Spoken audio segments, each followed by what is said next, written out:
तो फाइनली बच्चों, आप सभी के लिए आपके कक्षा 5वीं हिंदी का एकदम रियल क्वेश्चन पेपर अभी अभी मुझे मिल चुका है।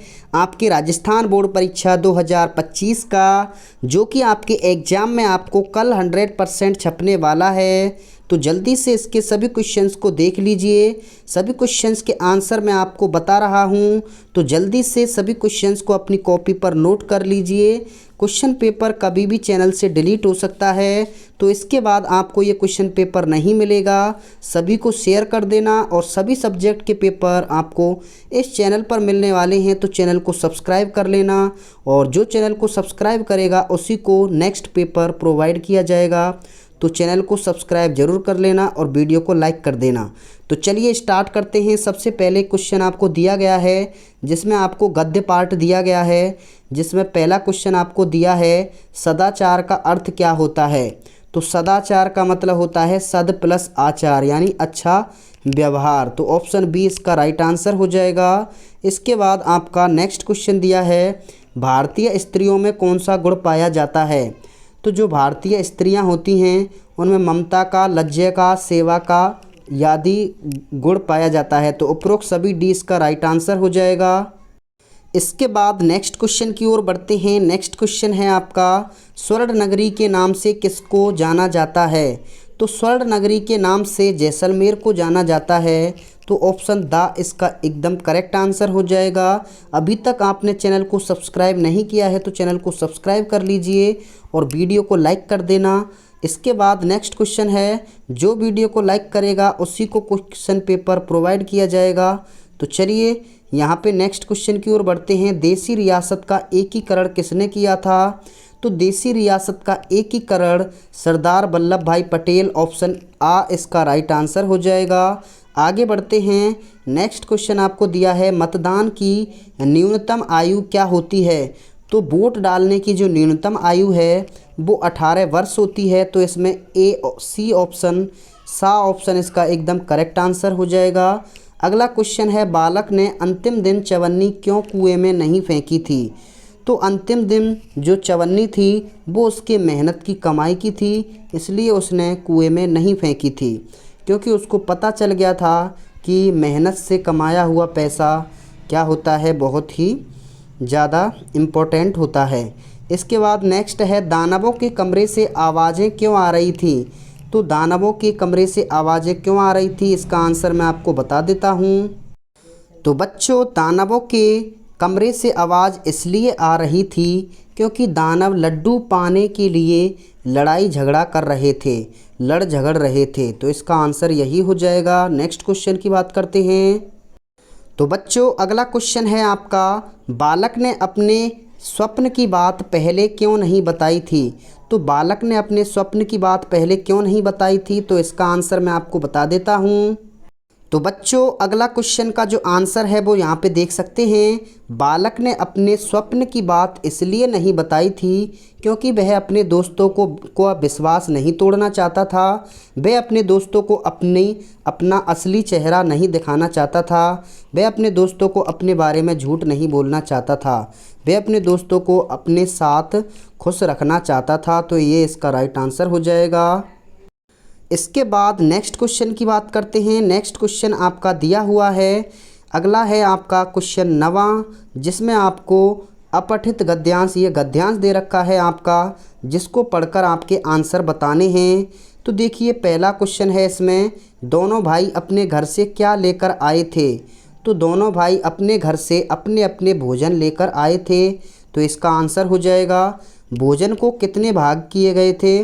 तो भोजन के 3 भाग किए गए थे। तो इसका आंसर हो जाएगा। नेक्स्ट है बातचीत तथा भोजन आदि में कितना समय लग गया था। तो बातचीत और भोजन आदि में लगभग 2 घंटे लग गए थे।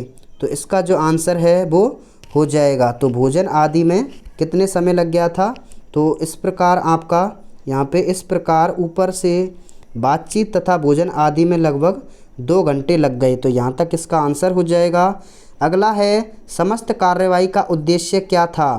तो समस्त कार्यवाही का उद्देश्य केवल यह जानना था कि दोनों का क्रोध कम हो जाए ताकि उन्हें समझाया बुझाया जा सके। तो यहाँ तक इसका राइट आंसर हो जाएगा। अगला क्वेश्चन है आपका, नेक्स्ट क्वेश्चन है पढ़ना और पढ़कर समझना। इसमें आपको 10वां क्वेश्चन दिया गया है, 12 महीनों का होता है। तो 12 महीनों से मिलकर क्या बनता है, एक साल बनता है। तो इसका द ऑप्शन करेक्ट आंसर हो जाएगा। इसके बाद 11वां क्वेश्चन आपको रिक्त स्थान का दिया गया है। रिक्त स्थान है पहला, मन भावन सावन आते ही हरियाली छा जाती है। तो इसमें क्या हो जाएगा, हरियाली हो जाएगा।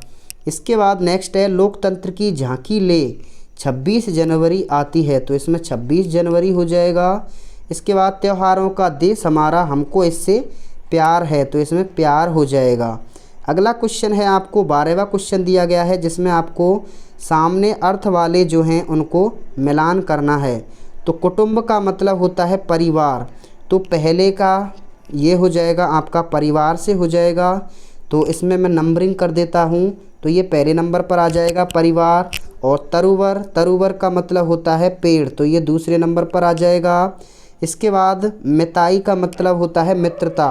तो ये आपका तीसरे नंबर पर आ जाएगा। इसके बाद सरवर, सरवर का मतलब होता है आपका तालाब। ये चौथे नंबर पर आ जाएगा। और 5वें नंबर पर साधु है। तो साधु का मतलब सज्जन होता है। तो ये 5वें नंबर पर आ जाएगा। और मिलिया का मतलब होता है मिलाप या मिलना। तो ये आपका 6वें नंबर पर आ जाएगा। तो इस तरीके से आपको मिलाना है। कुटुंब का परिवार हो जाएगा, तरुवर का पेड़ हो जाएगा, मिताई का मित्रता हो जाएगा, सरवर का तालाब, साधु का सज्जन और मिलिया का मिलना। इस तरीके से आपको मिलाना है। अगला क्वेश्चन देखते हैं, नए समाज को बनाने में हमें क्या क्या परिवर्तन करने होंगे। तो नया समाज बनाने के लिए क्या परिवर्तन करने होंगे, इसका आंसर देख लेते हैं। तो बच्चों इसका आंसर है श्रम बनाएं भेद मिटाएं। पाठ के आधार पर नया समाज बनाने के लिए जातिगत भेदभाव को दूर करना चाहिए और आपस में मिलजुल कर रहना चाहिए और प्रार्थना करनी चाहिए, यानी रहने की प्रार्थना करनी चाहिए। साथ ही हमें सभी को एक दूसरे के साथ सुख दुख मिलकर सहयोग करना चाहिए। तो ये इसका आंसर हो जाएगा। अगला क्वेश्चन देखते हैं। अगला क्वेश्चन आपको दिया गया है व्यावहारिक व्याकरण से, जिसमें 14वां क्वेश्चन है योगेश का रंग काला है। तो इसका विशेषण क्या है। तो विशेषण क्या होता है, जिसमें विशेषता होती है। तो रंग भेद आदि ये क्या होते हैं, विशेषण होते हैं।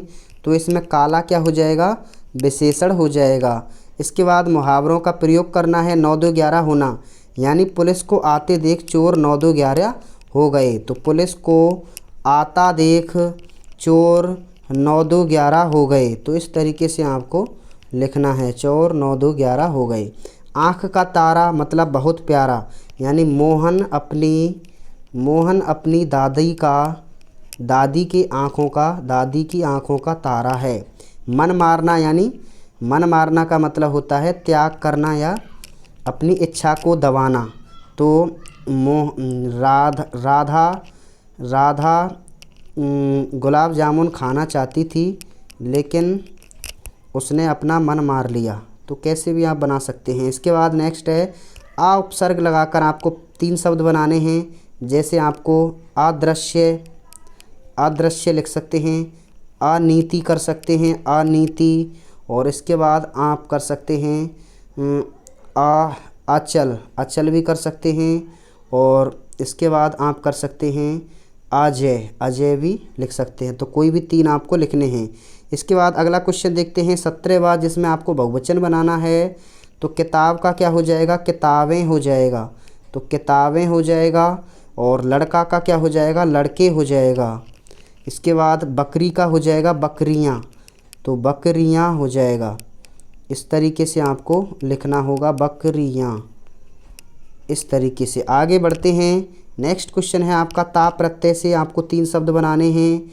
जैसे एकता, मित्रता, शत्रुता, बंधुता। तो इस तरीके से आप लिख सकते हैं। अगला क्वेश्चन देखते हैं। नेक्स्ट है आपको सृजनात्मक एवं अभिव्यक्ति से प्रश्न है 18वां, जिसमें आपको किसी एक पर निबंध लिखना है, कहानी लिखनी है। या तो हाथी और दर्जी की लिख सकते हैं, या खरगोश और कछुआ की, या लोमड़ी और अंगूर की कहानी लिख सकते हैं। तो कोई एक कहानी आपको लिखनी है। इसके बाद 19वां क्वेश्चन है आपको, आप राजकीय बालिका उच्च प्राथमिक विद्यालय की छात्रा हैं और आप अपने प्रधानाचार्य जी से अपने भाई की शादी में जाने हेतु 3 दिवस का अवकाश लेना चाहती हैं। तो आपको 3 दिन की छुट्टी के लिए अवकाश लिखना है। इसके बाद 20वां क्वेश्चन है पहेली से, जिसमें आपको ये फल का नाम बताना है। तो फल का नाम आम हो जाएगा, और एक लड़की का नाम, तो लड़की का नाम क्या हो जाएगा, राधा हो जाएगा। तो इसमें आपको सामने लिखने हैं इनके आंसर। अग्नि का पर्याय होता है आग, तो आग हो जाएगा। जिसमें पौधा लगता है उसको कहते हैं गमला, तो ये गमला हो जाएगा। एक व्यक्ति का नाम, तो एक व्यक्ति का नाम राम हो जाएगा।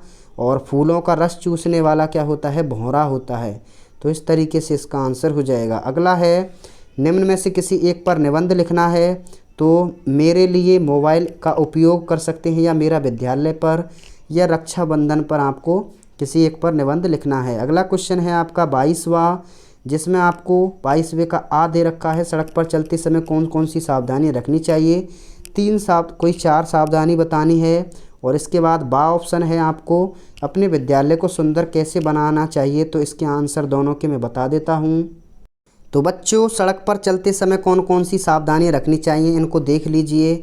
यातायात नियमों का पालन करना चाहिए, सड़क पर लगे यातायात चिन्हों का पालन करना चाहिए, सड़क पार करते समय पूरी सावधानी रखनी चाहिए, जेब्रा क्रॉसिंग का इस्तेमाल करना चाहिए।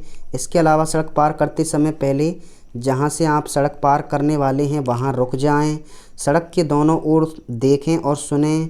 तो ये सभी आपको लिख सकते हैं। इनमें से आप जो आप याद कर सकते हैं उनको सरल सा लिख सकते हैं। शराब पीकर वाहन ना चलाएं। इसके बाद अगला क्वेश्चन है आपका नेक्स्ट। आपके क्वेश्चन का जो आंसर है, यानी विद्यालय में सफाई कैसे रखें। तो नियमित रूप से सफाई करूँगा, यानी मैं अपने विद्यालय को स्वच्छ रखने के लिए क्या करूँगा, नियमित रूप से सफाई करूँगा, कचरे को सही जगह पर डालूँगा और पेड़ लगाऊँगा। इसके अलावा कक्षा और विद्यालय में नियमित रूप से सफाई करूँगा, कचरे को डस्टबिन में डालूँगा और गंदगी नहीं फैलाऊँगा, शौचालय की सफाई करूँगा, विद्यालय में पानी की व्यवस्था को ठीक करूँगा। तो इस तरीके से आप इनके आंसर्स लिख सकते हैं। इसके बाद नेक्स्ट क्वेश्चन की बात करते हैं। तो बच्चों, इसके बाद आपके जो क्वेश्चन हैं वो समाप्त हो चुके हैं। यही क्वेश्चंस आपके एग्ज़ाम में आने वाले हैं। तो इनको तैयार कर लेना, सभी को शेयर कर देना, चैनल को सब्सक्राइब कर लेना। Thank you, all the best.